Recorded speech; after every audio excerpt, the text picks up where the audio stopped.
آگے چلیے، سورۃ الاحقاف آیت نمبر 6، 5 اور 6 کو پڑھ لیجیے۔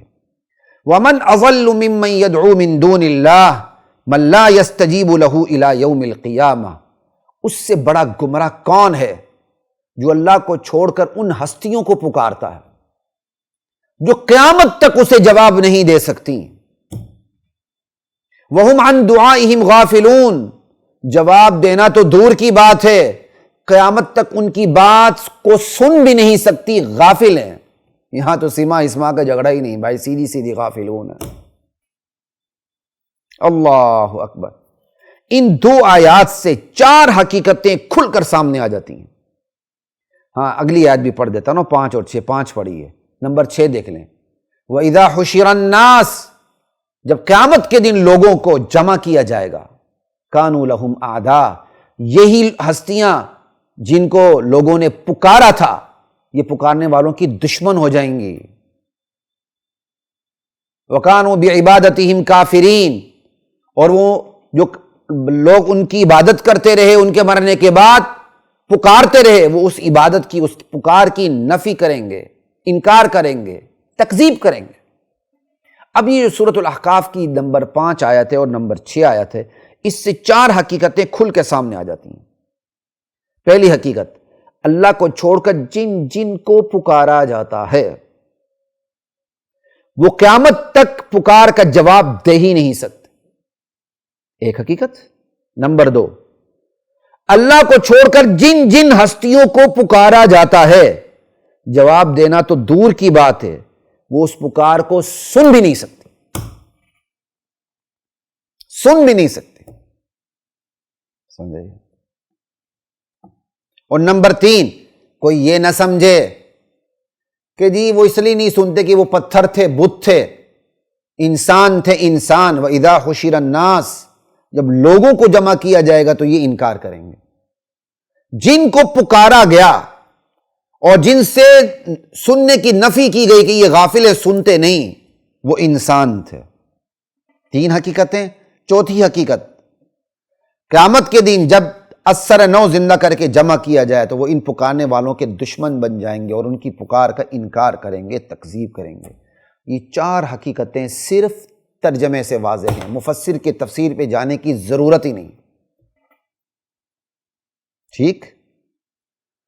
اور وہ چونکہ جو ان کو اللہ کو چھوڑ کر پکارا جاتا ہے وہ قیامت کے دن اٹھ کے باقاعدہ کہیں گی کہ ہم نے تو تمہاری بات کو سنے۔ ایک تو اللہ تعالیٰ نے اطلاع دے دی نا کہ وہ تو قیامت تک ان کی بات کو سن نہیں سکتے، یہ ایک خود اثر وہ زندہ ہو کے کہیں گے ہم نے تمہاری بات کو سنا ہی نہیں۔ اس کا ذکر بھی ہے سورہ یونس میں، سورہ یونس آیت نمبر 29 ہے، فَكَفَى بِاللَّهِ شَهِيدًا بَيْنَنَا وَبَيْنَكُمْ، اللہ ہمارے تمہارے درمیان کافی ہے، ان کننا عن عبادتکم لغافلین، ہم تمہاری عبادت سے، تمہاری پکار سے بالکل بے خبر تھے کہ تم نے ہمیں کیا پکارا، کیسے پکارا، کن الفاظ سے پکارا، سمجھائی؟ ہم تو بے خبر تھے، تمہاری مدد کرنا تو دور کی بات ہے، وہ تو ہمارے بس میں بھی نہیں، لیکن اس سے پہلے تو بات رہتی ہے ہم سنتے بھی ہیں کہ نہیں، اور یہاں سنتے بھی ہیں ماشاءاللہ، جواب بھی دیتے ہیں، سب کچھ کرتے ہیں۔ حضرت رات ہوتی ہے تو جب کوئی نہیں دیکھ رہا ہوتا اٹھ کے بیٹھ جاتے ہیں، انا للہ و انا الیہ راجعون۔ بہت کچھ ہے، یہاں تو ابھی تبصرے کا موقع نہیں، صرف آپ کو سلیکٹڈ آیات بتا رہا ہوں جس سے آپ کی دماغ کی گریں کھلتی چلی جائیں۔ سورۃ المجادلہ ہے، آیت نمبر 7 کا مطالعہ کیجیے۔ الم تر ان اللہ یعلم ما فی السماوات وما فی الارض، کیا یہ دیکھتے نہیں کہ اللہ ہی ہے کہ آسمان و زمین میں جو کچھ ہے وہ اللہ ہی جانتا ہے۔ ما یکون من نجوا ثلاثۃ الا هو رابعهم، 3 سرگوشی کرنے والے ہوتے ہیں تو چوتھا وہاں اللہ ہوتا، اللہ اکبر، چوتھا وہاں اللہ ہوتا، 3 سرگوشی کرنے والے ہوں، چوتھا اللہ۔ ولا خمسۃ الا هو سادسهم، 5 سرگوشی کرنے والے ہوتے ہیں تو چھٹا اللہ ہوتا۔ ولا ادنى من ذلك ولا اکثر الا هو معهم اينما كانوا، ما يكون من نجوى ثلاثة الا هو رابعهم ولا خمسة الا هو سادسهم ولا ادنى من ذلك ولا اکثر ما یکون من نجوا ثلاثۃ الا هو رابعهم ولا خمسۃ الا هو سادسهم ولا ادنى من ذلك ولا اکثر الا هو معهم اينما كانوا، کم ہو یا زیادہ ہو اللہ ساتھ ہوتا ہے اپنے علم کے حوالے سے، اپنے علم کے حوالے سے، اپنی قدرت کے حوالے سے۔ یہی اللہ کا تعارف۔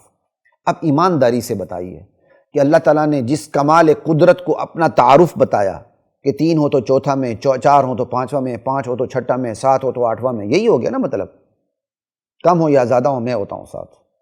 اب اللہ کے اس تعارف میں کوئی شریک ہو سکتا ہے؟ اللہ اپنے علم و قدرت کے لحاظ سے ہر جگہ موجود ہے۔ اللہ کی ذات عرش پر ہے، لیکن اللہ کا علم ہر جگہ کام کر رہا ہے، اللہ کی قدرت ہر جگہ کام کر رہی ہے، پوری دنیا اس کے سامنے موجود ہے۔ یہ زیادہ بہتر تعبیر ہے، ٹھیک ہے۔ اب بتائیں اللہ تعالیٰ نے جس صفت کو اپنا تعارف بنا کے پیش کیا کہ میں کون ہوں، میں وہ ہوں جو اپنے علم کے حوالے سے، اپنی قدرت کے حوالے سے ہر وقت تمہارے ساتھ موجود ہوتا، سمجھ آئی؟ تو اس میں کوئی اللہ کا شریک ہو سکتا ہے؟ تو پھر حاضر ناظر کون ہوا؟ اللہ ہی ہوا نا۔ جب ہر جگہ کوئی موجود ہو ہی نہیں سکتا تو دیکھے گا کیسے؟ جب حاضر ہی صرف اللہ ہے تو ناظر بھی صرف وہی ہوا، اور تو کوئی نہیں ہو سکتا۔ تو حاضر ناظر صرف ایک اللہ ہے، مخلوق حاضر ناظر ہر جگہ ہو ہی نہیں سکتی۔ اللہ بھی عرش پر ہے، لیکن اللہ کا علم قدرت ہر جگہ کام کر رہا ہے، تو علم و قدرت کے حوالے سے ہر جگہ حاضر ناظر، بلکہ ہم اس کے سامنے، ہم اللہ کے سامنے ہوتے ہیں۔ اللہ اکبر، لا الہ الا اللہ واللہ اکبر۔ وَلَقَدْ خَلَقْنَا الْإِنسَانَ وَنَعْلَمُ مَا تُوَسْوِسُ بِهِ نَفْسُهُ۔ اسی طرح قرآن کریم کی آیت ہے جو شاید آگے آ جائے کہ نحن اقرب الیہ من حبل الورید، میں تو اپنے بندے کی شارک سے بھی قریب۔ اب ان صفات میں کون اللہ کا شریک ہے؟ یہ اللہ کا تعارف ہے، تو حاضر ناظر بھی صرف ایک اللہ ہوا۔ سورہ قاف آیت نمبر 16 میں چلے جائیے، وَلَقَدْ خَلَقْنَا الْإِنسَانَ وَنَعْلَمُ مَا تُوَسْوِسُ بِهِ نَفْسُهُ، ہم ہی نے انسان کو پیدا کیا ہے اور اس کے دل میں ابھرنے والے وسوسوں کو ہم ہی جانتے ہیں۔ صاف ترجمے سے واضح ہے، جو پیدا کرے وہی دل کے بیت کو جانا ہے۔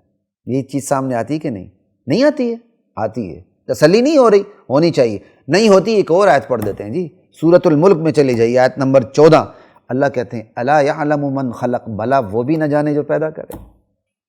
اللہ تعالیٰ اپنے علم غیب پر اپنے خالق ہونے کو دلیل بنا کے پیش کر رہے ہیں کہ میں جانتا ہوں کیونکہ میں خالق ہوں۔ اب ایمانداری سے بتائیے، جو خالق ہی نہیں وہ عالم الغیب ہو سکتا؟ آپ ایک چھوٹی سی پروڈکٹ تیار کرتے ہیں، ٹھیک ہے، آپ اس کی گارنٹی یا وارنٹی دے دیتے ہیں، کیوں دیتے ہیں؟ آپ کہتے ہیں میرے ہاتھ سے بنی ہوئی ہے، میری نگرانی میں بنی ہوئی ہے۔ آپ چیز بنائیں، گارنٹی کوئی اور دے گا؟ گارنٹی کوئی اور کیوں نہیں دیتا؟ اس لیے نہیں دیتا کہ بھائی وہ اسے کیا، وہ کہتا ہے مجھے کیا پتا ہے آپ نے یہ چیز کیسے بنائی، تو میں گارنٹی یا وارنٹی کیوں دوں؟ اس لیے کہتے ہیں، آپ کہتے ہیں میں نے چیز بنائی ہے لہٰذا میں ہی گارنٹی دے سکتا ہوں کہ اس کے اندر کیا ہے، یہ کتنی دیر چلے گی، کیسے چلے گی، کیوں چلے گی، کس طریقے سے چلے گی۔ کتنی بات لاجیکل ہے۔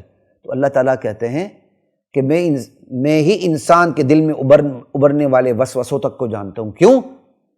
بھلا وہ بھی نہ جانے جو پیدا کرے۔ میں نے ہی انسان کو پیدا کیا تو میں انسان کو نہ جانتا ہوں، کوئی اور کیسے جانے؟ اب ایمانداری سے بتائیے، اللہ تعالیٰ اپنے علم غیب پر اپنے خالق ہونے کو دلیل بنا کے پیش کر رہے ہیں۔ اس کا مطلب جو خالق نہیں وہ عالم الغیب نہیں، اور جو خالق ہے وہ عالم الغیب ہونا اس کے لیے ضروری۔ صاف ترجمے سے واضح ہے۔ اچھا، وہ آگے آیت آئی گئی، پھر اللہ ہی یہ جو شارک سے قریب تر ہے۔ اب کون ہے جو ان صفات میں اس کا شریک ٹھہرے؟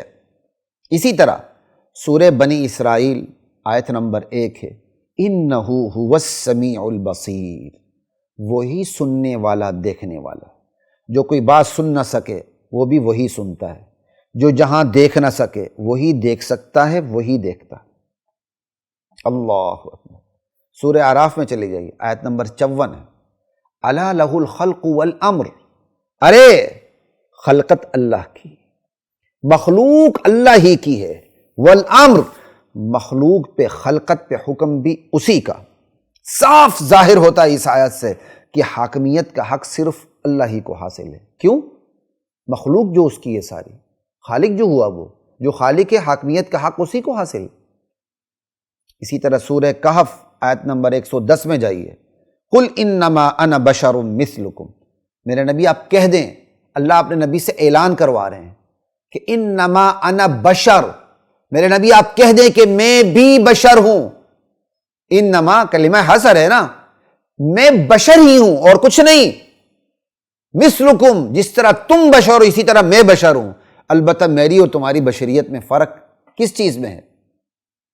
یوحا الیہ، مجھ پر وحی آتی، میں ایسا بشر ہوں، تم پر وحی نہیں آتی، یعنی میں وہ بشر ہوں جو نبی ہے، تم وہ بشر ہو جو امتی ہو۔ اللہ اکبر۔ تو نبی علیہ السلام کی بشریت قرآن کریم کی صاف آیت ہے، اور نبی علیہ السلام کی بشریت سے انکار قرآن کی آیت کا انکار ہے، اور قرآن کی آیت کا انکار کفر ہے۔ کفر کے کوئی سینگ تو نہیں ہوتا۔